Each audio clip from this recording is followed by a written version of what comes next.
सभी बहन भाइयों को नमस्कार। आज हम चर्चा करेंगे दो बिंदुओं पर।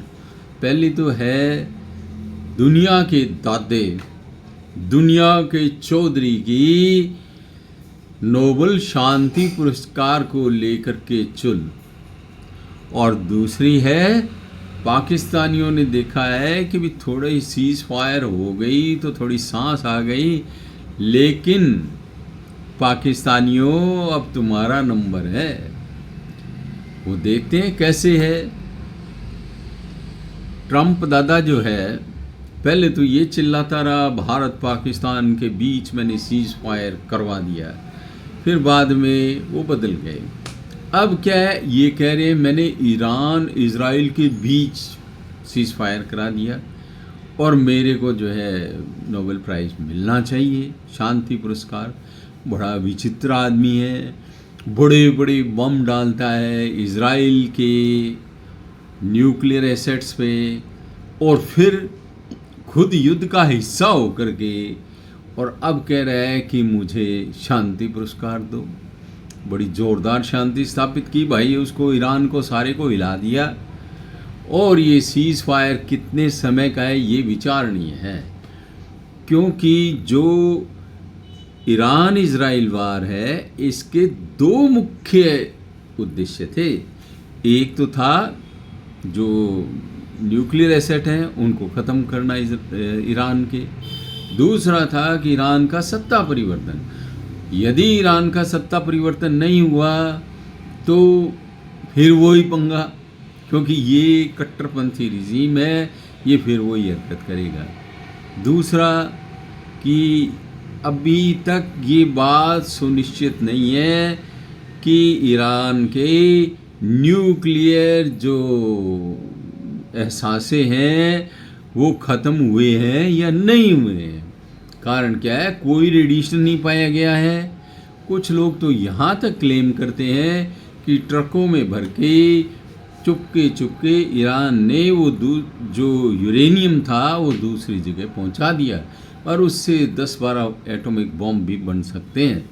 तो इजराइल का जो उद्देश्य था, यदि उसे ये पता लग गया कि अभी ये ख़त्म नहीं हुआ है इसका न्यूक्लियर एसेट, तो वो दोबारा भी ये सब कर सकता है। और नहीं करेगा तो जो उसकी मोसाद एजेंसी है उसके थ्रू ईरान के अंदर वो खलबली मचाएगा, क्योंकि उद्देश्य ही पूरा नहीं हुआ। अस्तित्व की लड़ाई है, वो नहीं हुआ तो फिर कैसे होगा। फिर इजराइल ने अपनी सूची में दूसरे छठेल राष्ट्र का जो नाम लिया है वो पाकिस्तान है।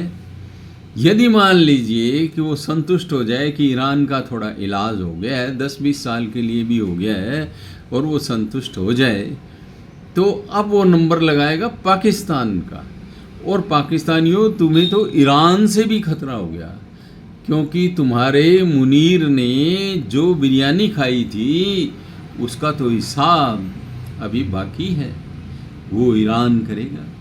कारण क्या है कि तुमने गद्दारी की है। जो ईरान के न्यूक्लियर एसेट्स से उनके बारे में संवेदनशील सूचनाएं भी पाकिस्तान ने अमेरिका को उपलब्ध करवाई है, ऐसा इल्ज़ाम है। और ईरान भी अभी छानबीन करेगा कि पाकिस्तान ने क्या किया है इस मामले में। तो भाई पाकिस्तानियों, आपकी शामत आ सकती है, निश्चिंत मत बैठो। इधर इजराइल की सूची में तो तुम हो ही हो। इजराइल ये नहीं चाहता कि किसी इस्लामी राष्ट्र के पास एटॉमिक बॉम्ब हो, क्योंकि वो पाकिस्तान वाला एटॉमिक बॉम्ब तो शुरू से ही वो कह रहे थे इस्लामिक बॉम्ब है। फिर लेकिन अब काम तो नहीं आया ना, लेकिन ऐसा क्लेम करते रहे।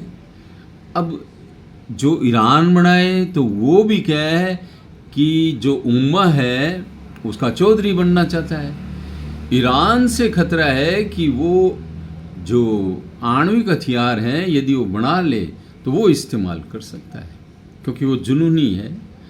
और यहाँ तक कि उनके खोमेनी ने कहा है कि हमें ईरान की उतनी ज़रूरत नहीं है, और हमारे जीवन की उतनी ज़रूरत नहीं है जितनी इस्लाम के लिए हम लड़ते हैं।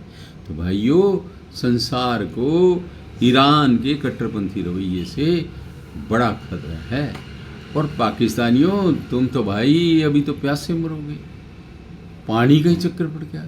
अब देखो तुम्हारे साथ क्या होता है। मोदी जी ने तुम्हारे को उधर भी तुम्हारा इलाज कर रहे हैं। वो नेहरू जी ने जो तुम्हारे पे कृपा की थी उसको ठीक करने का काम चल रहा है। तो अब देखो क्या क्या होता है। तो भाइयों, आप लोगों ने सुना, आपको पसंद आए तो लाइक शेयर एंड सब्सक्राइब करना और कमेंट भी करना कि क्या ये जो बातें हैं ये सही हैं या गलत है या कुछ और होगा। पुनः पुनः धन्यवाद।